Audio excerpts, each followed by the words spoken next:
Okay. Yeah, we want to catch your pearls, Howard. Firstly, so to speak.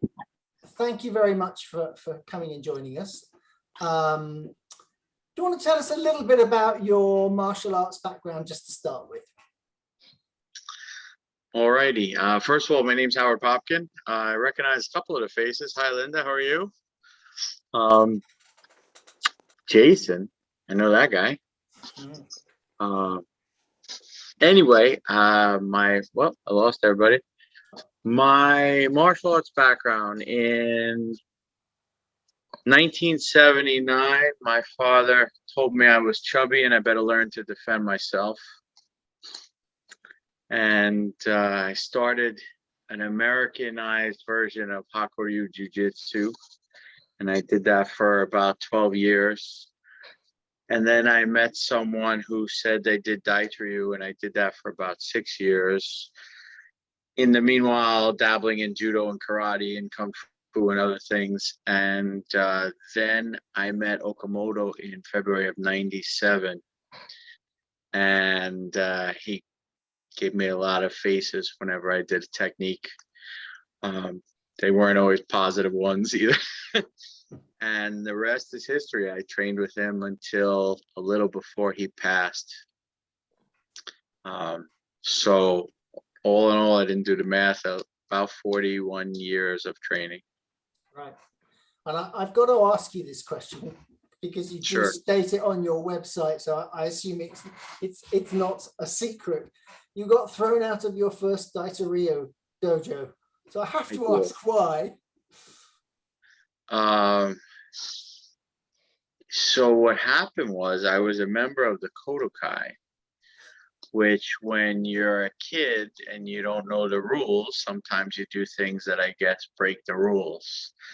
And I was not told that doing demonstrations was a no-no. And I did a demonstration, and it turns out that it ended up being put on Madison Square Garden television.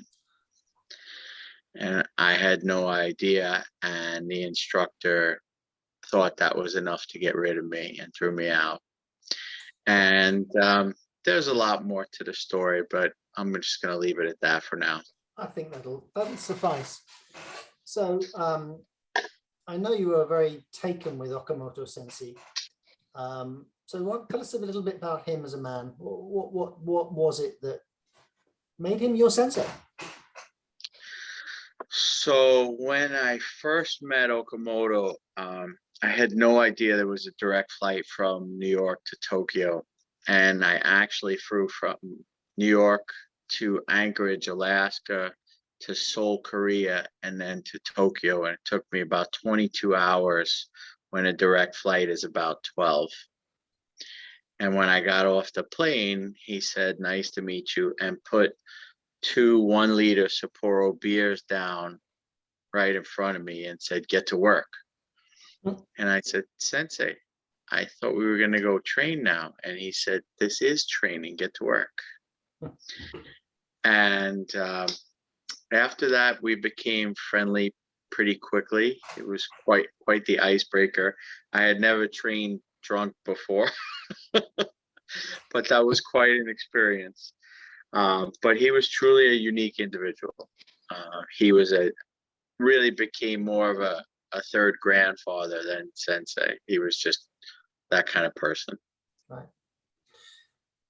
He must have been very unusual for Japanese because, you know, normally they're a little bit reticent with Westerners, yet he seems to have kind of adopted you. So what was that about? So I believe that I had a few things going for me. The first was when I showed up in Tokyo the first time, I was 27 years old, and I traveled with my father. And in Japan, they have a tremendous respect for the family unit, even if the way they look at it is different than an American viewpoint. They really hold that in high regard. And when I showed up with my dad, they said, "You're an adult traveling your father. We don't understand." And I explained that, you know, my father was the one that got me into martial arts, and I have a tremendous respect for him, and I enjoy him as a human being in addition to him being my father. And I think that made an impact on him. But in addition to that, what happened was his dojo in Japan was in a town sports center, and they closed the entire sports center one Monday a month to clean the entire place in a very Japanese style. And jokingly, I said to Sensei, well, if the dojo's closed on Monday, I could just rent a conference room in my hotel and you could beat me up there. And he said, how's 8 o'clock? And I think he knew that renting the hotel room would cost me thousands of dollars, but didn't want to tell me that. And when I kind of didn't care what the cost was because the man was going to give me a private lesson, I think he realized we were on the same wavelength, that I wanted to learn it and he wanted to teach it. Right. And I ended up taking Ukemi that night for 3 hours on carpet covered concrete. And he kind of looked at me and said, if you're crazy enough to do that, then you're probably crazy enough to learn this. And we became fast friends after that. Okay. So what is it about Daito Ryu that really appeals to you? Why that art? Kind of an interesting thing. I would assume it's similar to Aikido in the respect that you don't know what you don't know when you start out. I had been training jiu-jitsu for 20 plus years when I grabbed him. And he picked me up in something similar to a kokudosa kind of technique, but I felt nothing. I didn't feel power. I didn't feel pain. I didn't feel direction. I just knew I was standing on my toes and there was nothing I could do about it. And I kind of tested him at that point. And every time I tested him, I ended up upside down, landing on my head. And gently at first, he never tried to injure me or damage me, but it was just, hey, I'm upside down now. And I realized that no matter what I did, this man had absolute control over me. As soon as I touched him, I was out of balance. Didn't matter what he did, didn't matter where I did it, didn't matter if I had violent intentions, if I didn't have violent intentions, no matter how I touched the guy, I was out of balance. And while some people look at that and say, well, you can't use that in the UFC, and of course you can, you have to know what you're doing with it. So for me, it was, how do I learn this? Because it's completely practical in every aspect of martial arts that I want to use it for. And for me, that was a major thing. Okay. So your experience up until you met him, was that, shall we say, a more traditional feel in terms of martial arts, as it was School of Hard Knocks? Yes. Right. We like to say we used to eat a lot of floor. Right. So this was a rather different approach, but somewhat more effective. Yes. And what was amazing is that the 72-year-old with his sake and his cigarette could control me without spilling either. And I didn't understand why or how, or just the fact that he could do it with his drink and with his cigarette in the hand. And so absolutely more effective. And you figure, I met him, honestly, I met him, his birthday was February 10. That's when I met him, of 97. So he turned 72 and I was 27. And at the time I was the Empire State Karate champion, and I never really did a lot of karate. Like I was tough from getting beaten up. And he just, took a pinky and walked me around the room and said, you're not so tough. And yeah. So did that change your mindset as to what martial arts were really all about? Many things that he did changed my mindset. I've said this to anybody who wants to listen. The best thing he taught me was not a technique. The best thing he taught me was what to look for. And I'll give you a perfect example. And again, I mean no disrespect to anybody. I'm specifically talking about Daito Ryu when I look at this. Yeah. Somebody posted a video of a Hakuryu Shihan the other day. And like Aikido, Hakuryu is also an offshoot of Daito Ryu. It was, instead of merged with Ueshiba Sensei's religious viewpoints, it was merged with shiatsu and other stylistic influences. But their joint locks are very, very powerful. They're very painful. They're intended to be painful. But I was watching this Hakuryu Shihan, and upon approach of the attacker, the Shihan was standing there, and I'm going to do this with my hands because my feet, you can't really see. But as the person approached, the Shihan took 1 foot and went like this, and 1 foot and went like this, and then like this, and then he started his technique. And if I did that with Okamoto, I wouldn't even gotten to the technique part when he would have either corrected me or walk away telling me, I don't know anything, you're not paying attention. I mean, he was so specific on what he was looking for stylistically. If your feet were moving, it was 1 step in the direction of uke. That was it. If you were adjusting any weighting to get ready, you were done already. Game was over. Right. So whenever anybody asks me, the absolute best thing that he taught me was how to analyze the technique in a Daito Ryu viewpoint. Okay. So I guess in sort of your journey before you met Okamoto Sensei, it was kind of, who had the best technique won on a physical level. And if you were faster or stronger, maybe that overcame the technique. And usually people would get hurt, or quite often they got hurt. I would imagine his viewpoint on the martial art was completely different. He wasn't looking to hurt everyone. He could, for sure, but he didn't choose to do that, unless you've perhaps been naughty, perhaps. So if you don't mind, I'm going to answer that in a little bit of a roundabout way. Please do. When I went to see him, I thought I was going to be getting an updated version of what I already knew. The first night I got there, we did something like 80 techniques. And I sat down off the mat and I put my head in my hands like this.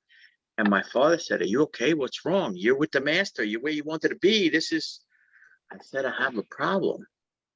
And he said, "What's the problem?" I said, "I'm doing this 20 years and I didn't know one thing the guy did tonight. So either I'm a really sucky student, he's a sucky teacher, or some combination of two. And I don't know which one it is, but I think I'm a really sucky student." And it ended up being neither. It ended up being he was teaching completely different things. And the example I would use is, we started day one with his version of Kotegaeshi, which in Daito is kind of, you might call it a reverse Kotegaeshi. It's upside down. And he threw me in it completely full speed. And my ukemi was good at the time, and I didn't have any fake body parts, and I had no problem with ukemi. And he threw me in it 10 times over and over, and I got up scratching my head. And he said, "What's wrong?" And I said, "That didn't hurt." And he said, "I know, it's not supposed to." And I said, "What do you mean?" He said, "Well, at any time during the technique, could you ever regain your balance?" And I said, "No." So he said, "Then what did I need pain for?" So absolutely, completely changed my viewpoint on the martial arts. His focus was entirely on balance, tori and uke. But not necessarily inflicting pain. And in the 14 years of dedicated training I did with him, he probably hurt me once or twice for a second. I mean, nothing more than an average Nikkyo that's held on for, I mean, like a just ow, and it was only to show me where the pain would be. It wasn't to injure me ever. Okay, so forgive me, but I'm going to make a bit of an assumption here. Before you met him, I would imagine you kind of needed to and wanted to be the hardest man on the block, so to speak. I thought I was. And you may well have been in your particular locality. And you know, I only trained with you for that long weekend down with Phil, but I didn't get the impression that that was the guy I was dealing with any longer. So he changed you fundamentally as a human being. What's your journey now? What do you see as your purpose in doing this? What are you trying to teach your students beyond effective martial arts? So that is also a very loaded question. I tend to do that. The first part of it was, he said, great, you could beat people up, so what? And honestly, after he said that, we redesigned our children's program completely. Now it's 50% how to defend yourself and 50% how to carry yourself as a human being. Right. In terms of the Daito Ryu, my purpose now is to teach what I learned from Okamoto. And I'm thrilled that you didn't feel from me violence or anything, because I do not intend to project that at all. The only time I do project that is if, and everybody's met that guy who wants to know if it really works. And if I have to show him, I'll show him. But again, I don't want to injure anybody. I don't want to hit anybody hard. It's not worth it. I'd rather walk away thinking that, having that person think that I don't know how to do it, than injure him. That's not my style. Sure.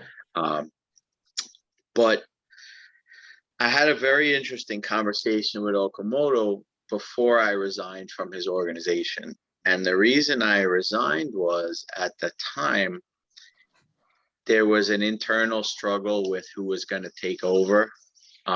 Sensei had a stroke, and there was a board of directors being built, and Westerners weren't looked on in the fondest light by some of the new people. And full disclosure, Okamoto did not help that. We were sitting at the dinner table, and I asked him a question, and he stopped dead at dinner. And it was myself, my partner Joe Brogna, and everybody else at the table was a 6th or 7th Dan, and we were not.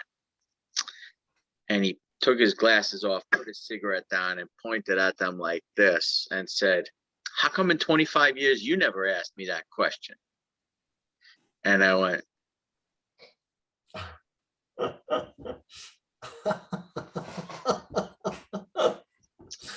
so after that, I was a little bit persona non grata, and I decided that maybe it was okay if I did my own thing. And I actually, it was a direct conversation with Okamoto.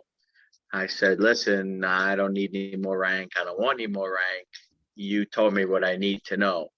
And he looked at me and said, yes, I did. And go do your own thing. And even after I resigned from the organization, personally, I had many interactions with him until he passed away. So, right. So Daito Ryu probably gets a bit of a hard rap from most Aikido practitioners. They think it's a much rougher and more crude version of Aikido. There's plenty of rough stuff in Aikido too, by the way, but it does get a bit of a hard rap. And clearly there's quite a broad school of Daito Ryu too. So just tell us a little bit about the different schools and where they're all coming from? Well, if you know your Aikido, you have Chiba and Satome who grew up together, right? Okay, Um, kind of both, answers both that one, whom I've doesn't it? worked with, both whom I've worked with personally. So I can vouch both. One is really rough and one is not really rough. But in Daito, I think it is a little different in the respect that I think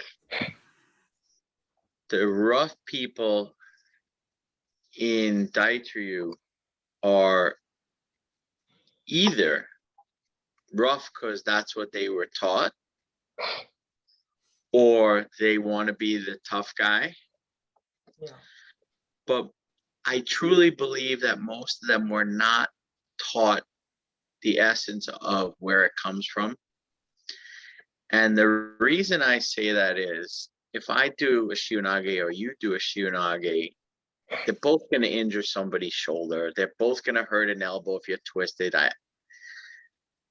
But where the power gets manifested is really different. And that's how Okamoto classified the difference between jujitsu, Aiki jujitsu, and Aiki techniques. Jujitsu, he really felt, or in Aikido as well, most of it was you're grabbing something and you're using your arms to turn it. Right. And in the higher levels of techniques, it looks like you're grabbing and turning with your arms, but the power is really sourced somewhere else. Yeah. And I don't think that many people got to the level of where they could use it.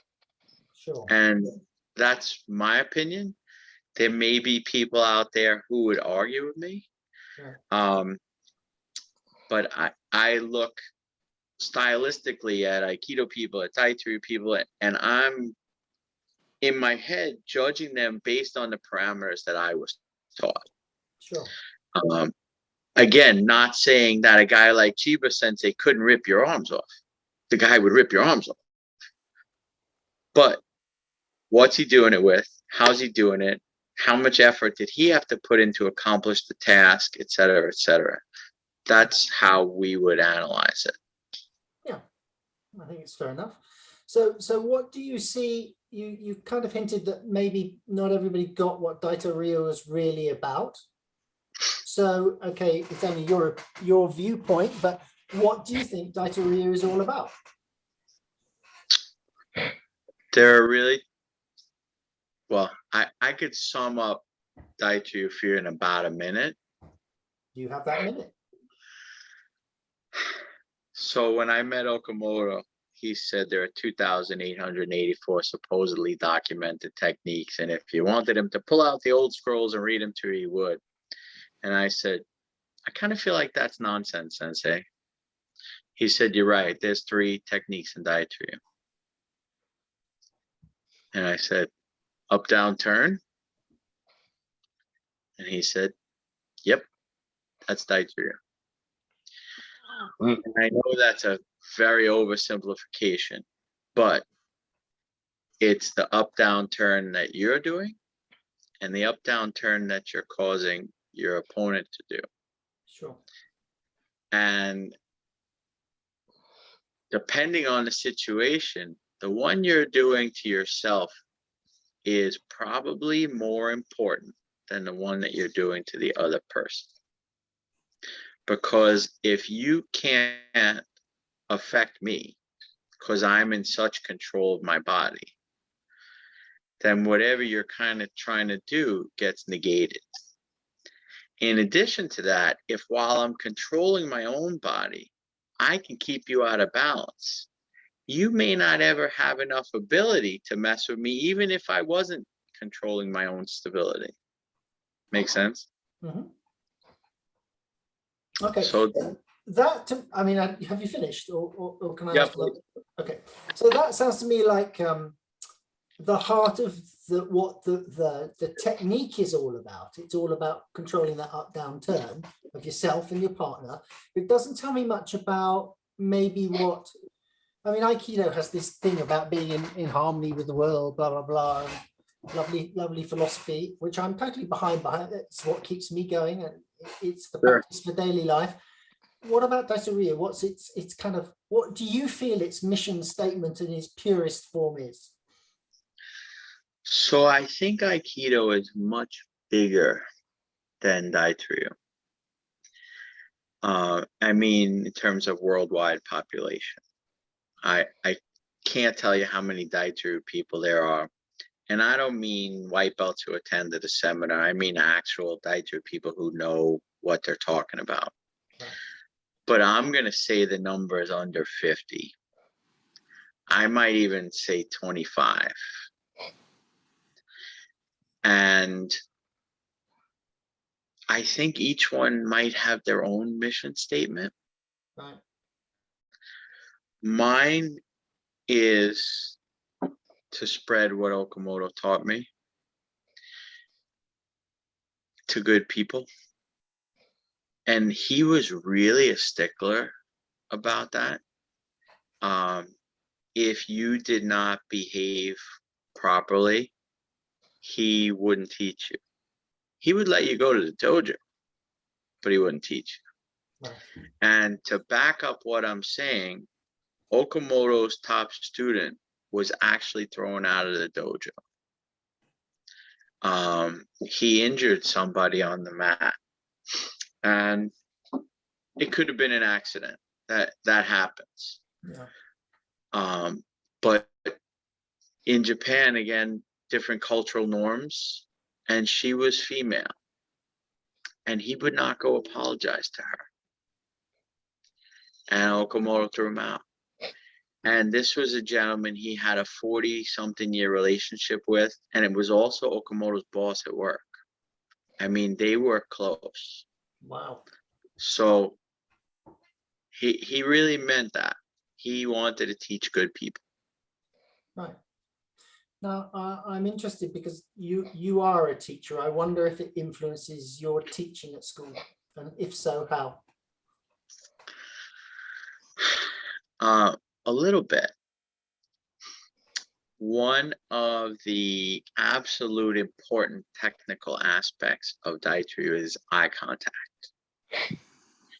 And the reason is, if I'm looking at you with eye contact and I make you twitch in one way or the other, I can see it.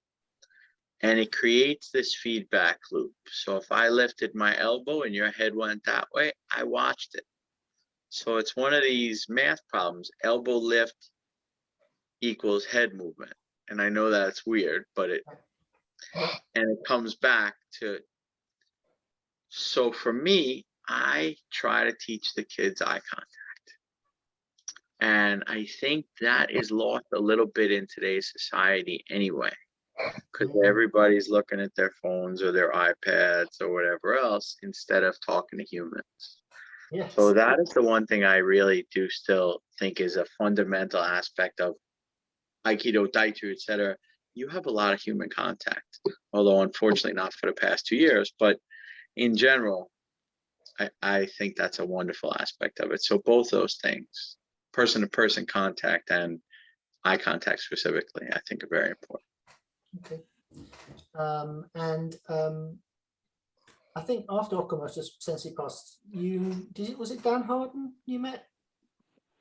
I'm sorry, say again? Was it Dan Harden that you started working with? I met Dan before Okamoto passed. Right. He's a very interesting human being for sure. Mm-hmm. Well, I don't know, of course, but you will be able to tell us. I would have thought Okamoto was kind of passing on that internal power work to you anyway. So what is it that Dan offered you that added to that? So he definitely was. The major difference was that Okamoto was doing it in the technique, and Dan focused solely on that. The mechanics were very, very similar. The other thing is Dan liked to, once the technique was out of the way, Dan would focus a lot more let's say, under duress, where there was a lot of force coming directly in and you had to be able to handle it. And I love that aspect of it. Why? It causes you to really up your own levels in terms of what you're not doing to the other person. It's not about you against them. It's really how you handle yourself. Right. And I thought that was a really nice piece that, while I was definitely working on, my level increased. Right. Right. So tell us a little bit about Joe Brogna, how you met him and how you come to be working together today. Might be the best story ever. We like great stories here. I have to apologize to all the females. I'm going to use a poor choice of words, but these were the words that were used in the story. What happened was, it was the first time I brought Okamoto Sensei to the United States, and Ole Kingston from Denmark accompanied him. And if you don't know who Ole is, he was the highest ranked non-Japanese in our style. In addition to that, he's paralyzed from the waist down and wheelchair bound. Wow. And he's so good, they made a major motion picture about him in Japan called Aikido, and you can look it up. But Ole's use of English was always laced with very colorful words. Anyway, when you first meet Okamoto, he really checks everybody out. He doesn't want to throw anybody until he really is sure of their ukemi. So he'll do a technique and he'll lay you down gently on the floor, but he won't really give you the business until he knows you can fall. And Joe, it was a very, very rough and tumble jiu-jitsu guy. He had trained with a Japanese instructor named Shoto Tanemura, and Tanemura was brutal to his students. I mean, brutal, brutal, brutal.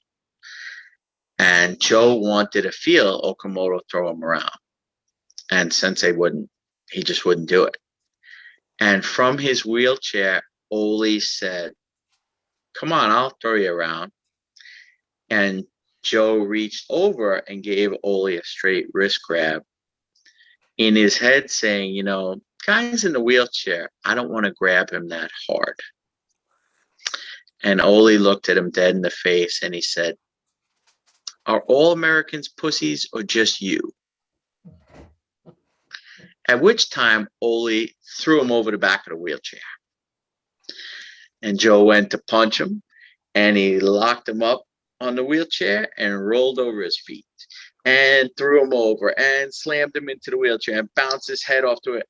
15 minutes. And every time Joe got up, his smile got bigger because this guy from a wheelchair was beating him up. And 3 months later, he showed up at my dojo and he said, "Listen, this guy from a wheelchair beat me up. I got to learn this stuff." And that's how we met. Right. So beyond the UK, where are you traveling to? Well, when you're allowed to travel, where have you traveled to with this? Most of my members are in the United States. I have quite a few on the West Coast of the United States. I have a young son, so I really don't like to be gone for that long. My son is very friendly with Phil, so I'm sure I'll be back in the UK sometime soon. In a very strange coincidence, Phil has a brother who lives in the United States. And when I started talking to Phil, he said, "Where do you live?" And I told him, and he said, "I think my brother has a gig there twice a year for the last 20 years. And it turns out his brother is a performer, and we have a town fair, and his brother performs there every year." It's just crazy small world. So we hung out with Phil's brother too. So how did Phil make contact with you in the first place then? Perhaps Phil, you can answer that question. Go ahead, Phil. Or not. Or unmute. Unmuting would be good. You're unmuted now. Okay, can you hear me? We can with your big microphone. Yeah, I paid to attend a seminar with Howard. That was going to be his first UK seminar, and yeah, it kind of fell through. Apparently because of lack of interest, which I kind of didn't believe. So Howard contacted me, and I said, just have it at our dojo, and that's exactly what happened. And we've had it every year since. So the story grows. Yeah, very, very lucky. Very lucky. Yeah, absolutely. So I'm going to open it up for questions from the floor, so to speak. So now, folks, if there's a question you'd like to ask, now will be your time. So stick your hand up in the air. Or... Anybody want to ask a question? I see Steve's got his hand up. Steve, go for it. I'll come to you next, Nico. Yeah, I want to go back on this eye contact because I don't believe I think you can do Aikido and Daito Ryu where you can see or not. I should explain, Howard, that Steve is blind, so eye contact's a little tricky. And Fair enough. And I don't really see. I think you would have to come in some way to the Aikido route to feel what's happening through other people's movements when you would see it. Because if you see something, it's too late generally. So I would agree with you in certain respects. The way Okamoto explained it to me was he pulled out a live katana and put it in front of me, and he said, "You look sideways and then defend yourself." And I said, "Okay, I see your point." But his idea for eye contact was really a beginner lesson. So I'm not going to argue with you that you could do these things without it. But the idea was to create a mechanical loop. So your brain would register, if I grabbed you and this happened, my eyes saw it happen. Now, in your case, yes, you'd have to feel it happen. I agree with you. And can it be done? 100%. But we're just talking about different levels of understanding. That's all. Yeah. So actually, Steve's opened up an interesting line for me. So, you know, in Aikido, we talk about ki and how to extend it and how to use it. How important is the energy aspect to you? Or is it? What is it? Important? What is it? I don't know. You tell me. I'm asking you. Well, it is something that I feel when I'm in front of somebody. I can feel connected to somebody or not if I disengage. It's something I feel within myself. It's something I feel I can channel when I'm doing technique. Are we talking about esoteric life force? Or are we talking about actual mechanical physical force? For me, it's probably the former. But I think you can't have that without the other. Okay. It's mind and body together, isn't it, really? No argument. So Quentin, lift your hand. How'd that happen?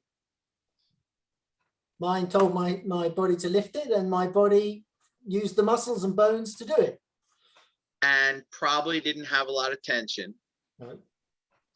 Because that has been burned into your system forever. Right. Okamoto would call that discussion between your head and your hand ki. Right. Okay. He would also talk about the direction of it. Okay. There are some very specific rules that make a technique Daito Ryu or not Daito Ryu. And one of them is the direction of that force that you just used to lift your hand. Right. So it starts with a thought process. Okay. And yes, everybody says I'm not using muscle, but of course you're using muscle, because otherwise you'd be a bag of jello and fall to the floor. It's which muscles, where, are they tense, are they loose? And he would describe it as a conduit for the force as opposed to the generation of the force. Yeah. In addition to that, the direction of it played a major role for him. And the way he would explain it is, if you had a straight wrist grab and somebody grabbed you really hard, the line into their shoulder, straight into their force, is the only line he would never use to direct his energy. And he would say, if it was a circle and there are 360 choices, that's the only one he couldn't use. But for some reason, everybody wants that one. So for him, key was being able to control that energy. And I don't mean the esoteric version right now. That's a different conversation. I mean the physical manifestation of whatever your thought process was doing. Right. Got it. But it had to have the correct direction, the correct tension. And then what was happening in your body to keep that force going? Because if it was your bicep tension, that wasn't it either. It had to be generated somewhere else. In addition to that, I'm going to speak blasphemy for a second, and I hope nobody's offended. When I first met Okamoto, all of my techniques were directed at his center. Why? Because that's what I was told to do when I did jujitsu. If I attacked their center, well, that's their strongest part. And if I could mess with that, then I would be the guy. And Okamoto looked at me and he said, you just said attack their strong part. Does that make sense? And I said, it used to.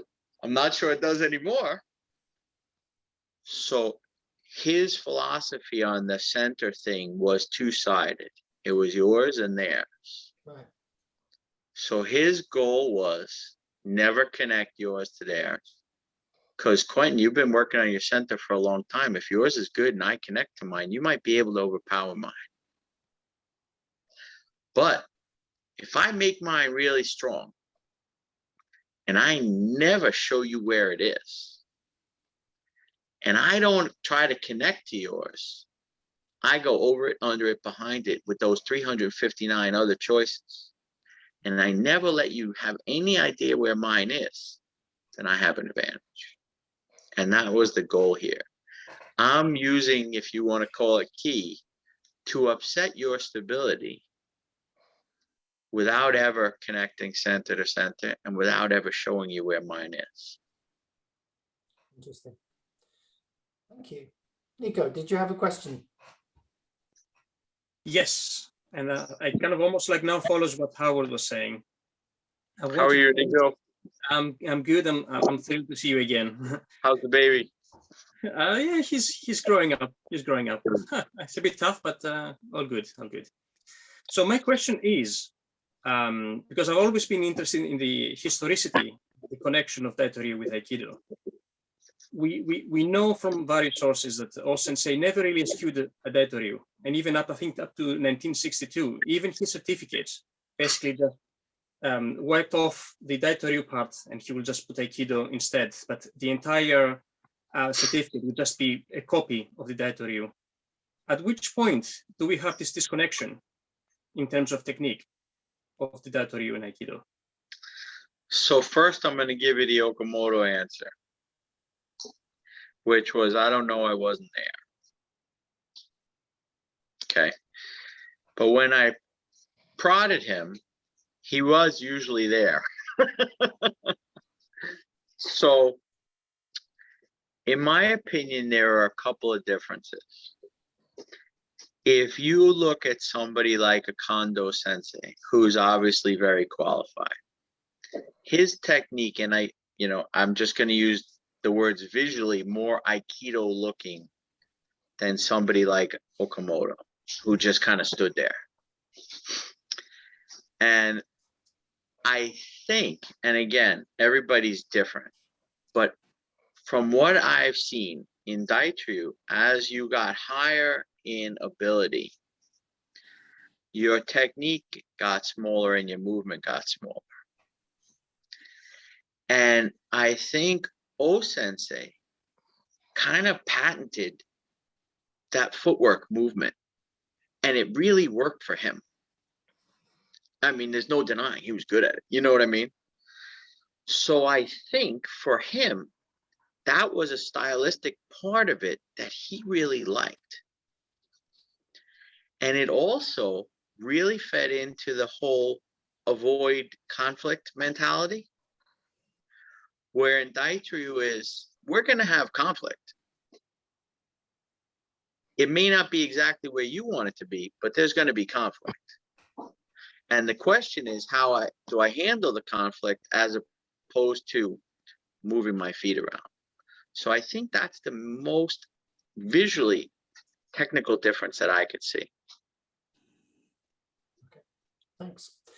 Brandon, you have a question. Do you want to open your mic up? And Oh, get in okay, here. There you go, you're on. Go for it, Brandon. Testing 1, 2. Okay. Hi. How are you?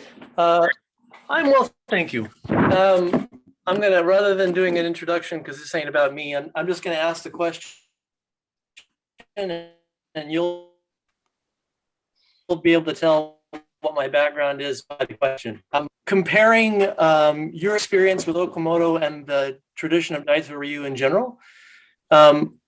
Did you find that poetry and metaphor and imagery and that sort of thing were part of your training? Like O-sensei was famous for talking about the floating bridge of heaven with this imagery and stuff like that. And Takamura Sensei taught a lot of his, in Shindo Yoshinryu, taught a lot of his classes, did a lot of telling stories about Tengu and things like that. And there's a lot of stuff embedded in all of that, that it's often, you're just sort of on your own to figure it out. And what I'm wondering is that any part of the pre-Takeda Daito Ryu come through with any of that stuff, either pedagogically or casually or anything like that? So Okamoto was a scientist, and he did not subscribe to much poetry. Imagery, though, he did. And he was very much into visualization, but not in the soft, cuddly kind of way. And I learned it the hard way. One time I did a technique and he launched me, hammered me. And I said, Sensei, what were you thinking about when you did that technique? And I'm going to try my best to do his Japanese. He said, Hawado-san, go nasai. And I said, Sensei, why are you apologizing? And he said, because I have a 6-foot spear that just went through the side of your head. And I said, Sensei, that's not very nice. He said, no, but that's how far behind you my technique went. And I said, did you have to use the spear? He said, yes. So his imagery was full on battlefield, even though he was very much a peace, love, and harmony kind of guy.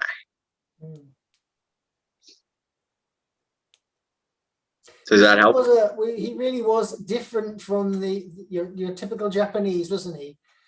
Yes. He was not a normal guy. In addition to that, to answer the question a little more, he did not teach a metaphor. He taught us. And the only limits that I had when he was teaching us was my poor Japanese. Because he would say things and I'd say, I got the first 3 words. I didn't get the second 2. This isn't working so well. But after a while, I started studying because I needed to know what he was saying. So what's your Japanese like now? ダメですよね. Hopefully one or two people on this call and yet know what that means. I said pretty bad right now. Okay, anybody else got a question? Jamie, I knew you wouldn't let me down. Never, Quentin. Hello, Howard Sensei. Jamie Zimran. How are you, Jamie? Great to be here. So I got a little late here, but I've got two questions. One is, talking about kind of this, he taught me, right? He hammered me kind of thing. And, some of us maybe didn't go through quite that rigorous training, but, we in this generation, right, we talk about the intensive training that we did and we went to Japan. How much do you think that is important? Is that being lost today? How important do you think that is to have really physically rigorous training? So that's one question. And the other is, amongst your 25 or 50 Daito Ryu aficionados, I don't know what we'll call them, the real things, is Roy Goldberg Sensei in there? So, full disclosure, Roy was my teacher for 6 years. And I haven't seen him on the mat since, I'm going to say 91. At the time, he was a tremendously gifted jiu-jitsu person. Very, very talented. I can only assume his Daito is good. I have to assume it's good. I haven't put my hands on him, but I would say it's got to be good. Does that make sense? He was absolutely. It's 30 years later. He's still training. He's training with the right people. It should be really good. Mm-hmm. So I would say yes. I connected with him about 20 years ago, 15, 20 years ago. I will also say in an open room that our personalities were part of the problem. They didn't mesh for some reason. So, but putting that aside, I would say he's good. In terms of rigorous training, I do not believe a student needs to be injured ever. I do believe rigorous training needs to happen. But I'm also going to say in an open room that never once did Okamoto injure me. He really never put us in pain. It wasn't like someone slapped an EQ on you until you tapped 15 times. That's not how we trained. Did he throw us 300 times in a 2-hour period? Absolutely, sure. But the rigorous training was more getting up off the floor than it was painful. Mm-hmm. I will tell you, walking down the steps at Tokyo Station after a class was not fun. But so I don't think it needs to be damaging or painful. I do think it needs to be rigorous. I got you.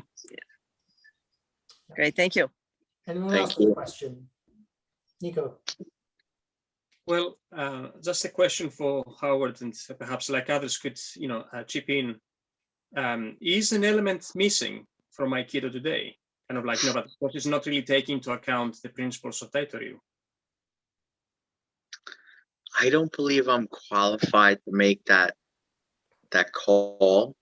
I think everybody studies martial arts for a different reason. And Quentin told you already that a big part for him now is the philosophy behind Aikido. And millions of people around the world fall in love with the philosophy of Aikido. So I am not qualified to judge if there's something missing. Do I think technically there are different aspects? Sure, absolutely. I don't think missing is a fair word at all. I think there are things that are in Daito Ryu that are not in a different style of martial arts, and vice versa. That's what makes Kung Fu Kung Fu. It's different. Do I think there are things that Daito Ryu has? That's funny. He's right. I think Daito Ryu has some unique things, at least Okamoto's Daito Ryu does, that I had not seen anywhere else, if that's what you're asking. Absolutely. But again, I'm sure there are Aikido people that have things that I don't know about, and I guess that's part of the fun of learning and meeting new people. What was Okamoto Sensei's journey? I mean, what did he always just do Daito Ryu, or had he done other arts as well? So Okamoto's journey was, he started at 38, Quite late. and he was looking for a drinking club. Okay. And he just ended up getting good at it. He was going out drinking with the boys 4 or 5 nights a week, and finally someone said, you know, you're pretty good, maybe you should teach. And that's what happened. So what's that got to do with Daito Ryu? Drinking? Yeah. If you ask Okamoto, it would have been the relaxation part. Right. So how did the drinking club, though, ease into the Daito Ryu? Was he doing Daito Ryu and it eased into the drinking club?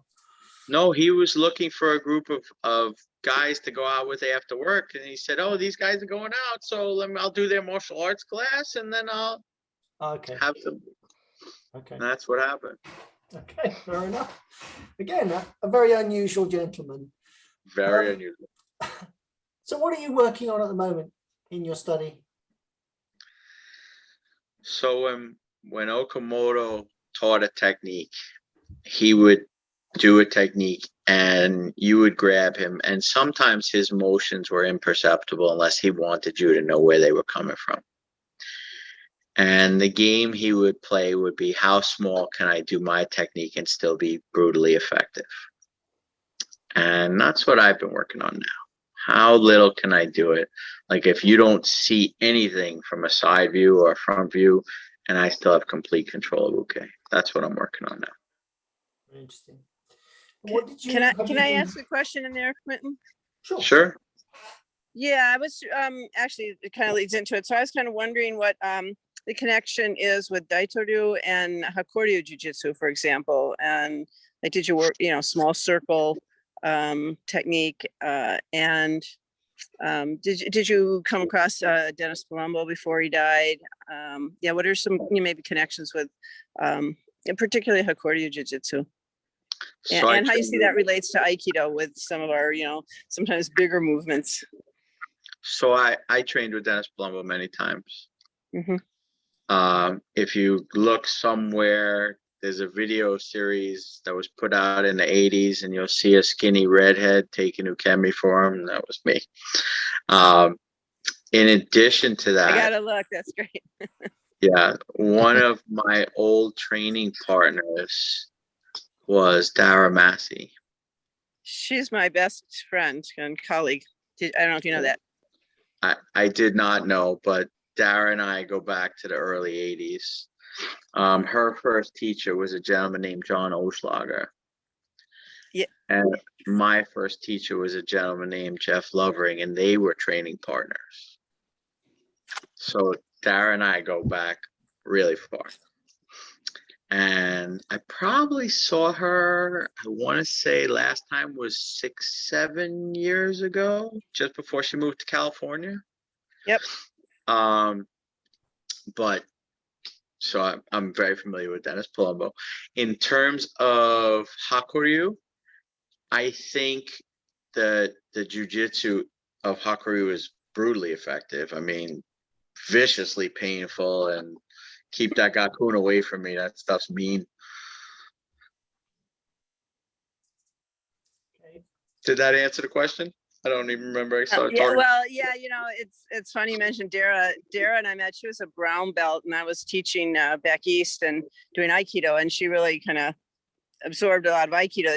And actually invited me to teach a little bit at Oschlager Sensei's dojo and So she kind of got some of that into her jiu-jitsu, and we co-founded the Association of Women Martial Arts Instructors together back in 1998. It's going strong, 20 some years later. But we used to do demos where we do it. She'd show the jiu-jitsu way with all the pain, and then I'd show the Aikido way without the pain. And I mean, it's kind of a funny thing. But she's incredible. Yep, absolutely. So you've opened up another question for me, Jamie. So how many women I mean, do you find many women doing Daito Ryu? And if not, why not? In Japan, there were quite a few. I think it's no different than any other martial art, except that the general population of Daito is so much smaller, but I think the percentages are fairly similar. Okay, cool. Palumbo, when he died, left Dara as the world head of Hakuryu Jiu-Jitsu. So probably the first time there's been a woman Shihan heading the international organization. And she's doing an amazing job too. Cool. She absolutely is. And what have you been doing over the pandemic, Howard? Taking care of my son. Really? So pretty much did you go to online training in any form? So I don't know if you could tell, I'm actually in the back room of my dojo now. Hang on a second.